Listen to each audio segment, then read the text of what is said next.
नमस्कार प्रेक्षकांनो, मालिकेमध्ये काही सुंदर असा ट्विस्ट आपल्याला बघायला मिळणार आहे. काकू जिला समर आणि स्वानंदीमधला जो काही दुरावा मिटलाय ते अजिबात बघवत नाहीये आणि इथेच तिच्या हातून एक खूप मोठी चूक होते आणि सगळा पर्दाफाश होतो. समरला कळून चुकतं की काकूचे मनसुबे काय होते. तिचा सगळा डाव आता समोर आलेला आहे. तेव्हा आता हे सगळं कशा पद्धतीने घडणार आहे, काकू कशी एक्सपोज झाली हेच आपल्याला या भागामध्ये जाणून घ्यायचं आहे. चला तर व्हिडिओला सुरुवात करूया. छोटासा व्हिडिओ असल्यामुळे शेवटपर्यंत पहा. तर आपण पाहतो नाटक संपलेलं असतं. समर आता स्वानंदीला घेऊन स्वप्नीलच्या रूममध्ये येतो आणि बोलतो, स्वप्नील तुला त्रास तर होत नाहीये ना? तेव्हा स्वप्नील बोलतो, बास काय नाही म्हणजे मला भेटायला येणं तुला त्रासदायक वाटतं का समर? तेव्हा समर बोलतो, छे अरे मला कसला त्रास, मला वाटलं उलट तुला त्रास होईल म्हणून मी अवॉइड करत होतो. एवढ्या दकादकीच्या नाटकामध्ये एवढं भेटणं टाईम देणं तुला जड जाईल म्हणून मी नको म्हणत होतो, पण आता तूच बोलवलंयस म्हणून आलो. तेव्हा स्वप्नील बोलतो, समर ते सगळं सोड रे, पण मला ही गोष्ट कळत नाहीये, मला या गोष्टीवरती विश्वासच बसत नाहीये की तू चक्क नाटक बघायला आलायस. नाही म्हणजे कॉलेजला असताना तू मूवीज नाटक हे कधीच बघत नव्हतास. तुला या सगळ्या गोष्टी अजिबात आवडत नव्हत्या. तुला फक्त काम काम आणि कामे की काम, बाकी या सगळ्या गोष्टी तुझ्या डिक्शनरीमध्येच नव्हत्या. मग तू कसं काय आलास?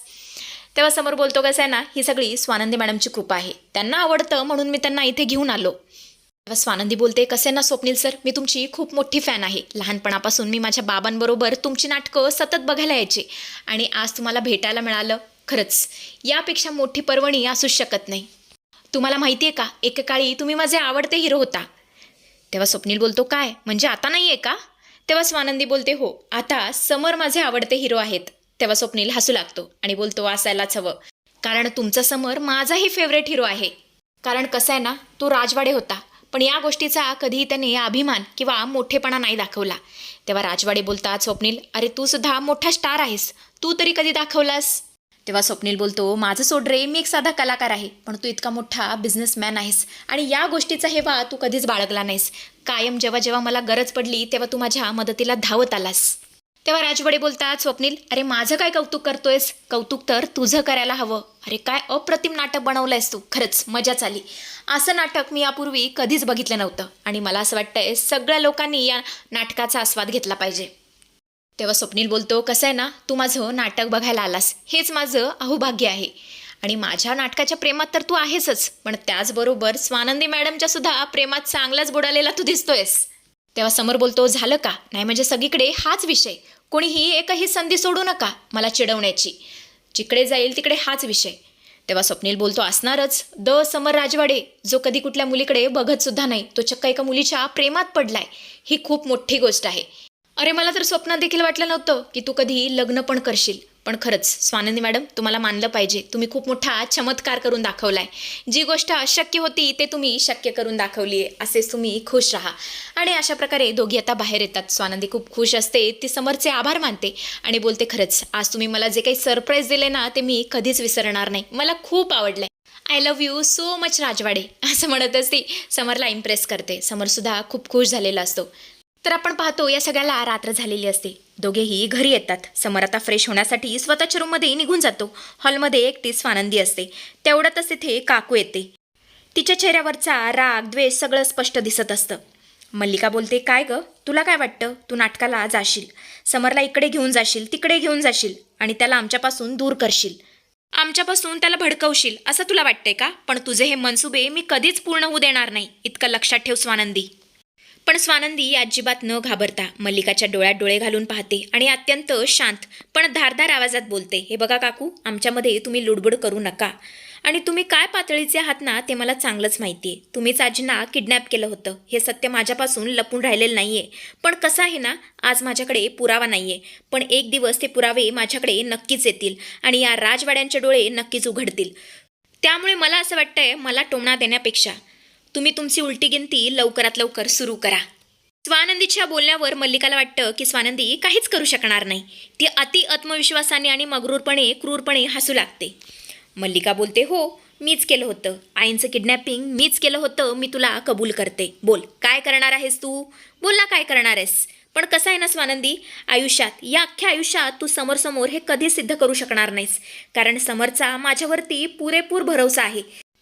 तो डोळे बंद करून माझ्यावरती विश्वास ठेवतो, तो मला मदर फिगर समजतो, तो कधीच ही गोष्ट एक्सेप्ट करणार नाही, लक्षात ठेव.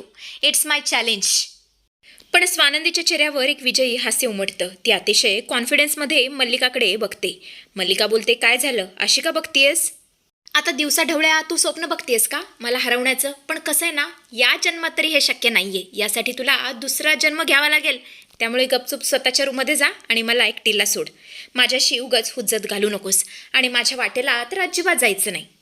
तेव्हा स्वानंदी पुन्हा एकदा स्मित हास्य करते आणि बोलते, अच्छा आता मी तुमची कशी जिरवते ना, नुसतं बघाच. तेव्हा मल्लिका बोलते, काय करणार आहेस तू? तुला जे करायचे ते कर, मी अजिबात घाबरत नाही.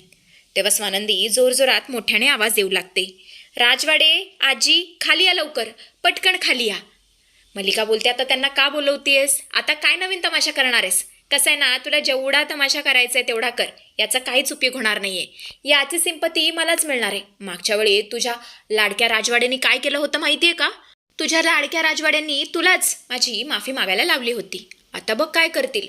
मागच्या वेळी फक्त माझी माफी मागायला सांगितली होती. आता विचार कर आता काय करेल समर. असं म्हणतच ती जोरजोरात हसू लागते. पण ती हसत जरी असली तरी तिच्या मनामध्ये एक वेगळीच भीती असते. मल्लिकाला अचानक घाम फुटतो. तिला काहीच कळत नसतं की स्वानंदीने अचानक या दोघांना तिथे का बोलवलं असेल. तिच्या मनामध्ये एक वेगळीच भीती उमटते. समर आता काळजीने आणि गोंधळून विचारू लागतो, काय झालं स्वानंदी? तू असा आवाज का दिलास? सगळं ठीक आहे ना? पण स्वानंदी मात्र शांतपणे आपल्या खिशातून मोबाईल काढते आणि मल्लिकाकडे बघू लागते. स्वानंदी बोलते, काकू मी सगळं रेकॉर्ड केलंय बरं का, आणि आता मी ते सगळंच ऐकवणार आहे. मल्लिका पूर्णपणे घाबरलेली असते. ती म्हणत असते, हे बघ स्वानंदी, तू असं काही करणार नाहीयेस. तू असं प्लीज काही करू नकोस. हे बघ असं अजिबात करू नकोस. याचे परिणाम फार वाईट होतील. पण स्वानंदी अजिबात काही ऐकत नाही. स्वानंदी सर्वांसमोर मोबाईलवरचा प्ले बटन दाबते आणि मोबाईलमधून मल्लिकाचा आवाज राजवाड्यांच्या हॉलमध्ये घुमू लागतो. मोबाईलमधील मल्लिकाचा आवाज, हो मीच अंशुमनच्या मदतीने किडनॅपिंग केलं होतं आईचं. मला पैशांची गरज होती म्हणून मी हे सगळं केलं. तसे या सगळ्यामध्ये मी आईंना काहीच त्रास दिला नाही, कारण आमचा हेतू होता ते म्हणजे पैसे मिळवणं. बाकी आईंना त्रास देणं हा आमचा अजिबात हेतू नव्हता. हे सगळं ऐकून सगळ्यांनाच खूप मोठा धक्का बसलेला असतो.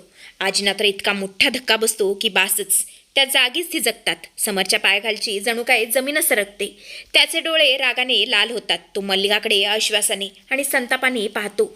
मल्लिकाची भीतीने गाळण उडालेली असते. तिला शब्द सुचत नसतात. समरला तर इतका राग आलेला असतो की बासच, कारण यावेळेस प्रश्न त्याच्या आजीचा असतो. तो सरळ तिची कॉलर धरतो आणि बोलतो, काकू खरंच तू एवढ्या खालच्या पातळीला जाशील ना, याचा मी स्वप्नातही विचार केला नव्हता. अगं पैशासाठी तू चक्क आजीच्या जीवावरती उठलीस. अगं एकदा माझ्याकडे मागून बघायचे होतेस, मी दिले असते. पण इतकं नालायक कृत्य करताना तुला लाज कशी काय वाटली नाही मला हेच कळत नाहीये. अंशूचं ठीक आहे, तो त्याच लायकीचा आहे, पण या सगळ्यामध्ये तू त्याला अडवायचं सोडून त्याची साथ दिलीस. अगं कसली आई आहेस तू? स्वतःच्या मुलाला तू बिघडवायला निघालीस. गॅमलिंगमध्ये तू त्याची मदत करतेस. मला तुझ्याकडून ही अपेक्षा नव्हती आणि या कृत्यासाठी तुला माफी मिळणार नाही. मल्लिका म्हणत असते, नाही समोर, माझ्यावरती विश्वास ठेव. हे सगळं खोटं आहे. मला तर वाटतंय या स्वानंदीने खोटा पुरावा तयार केलाय.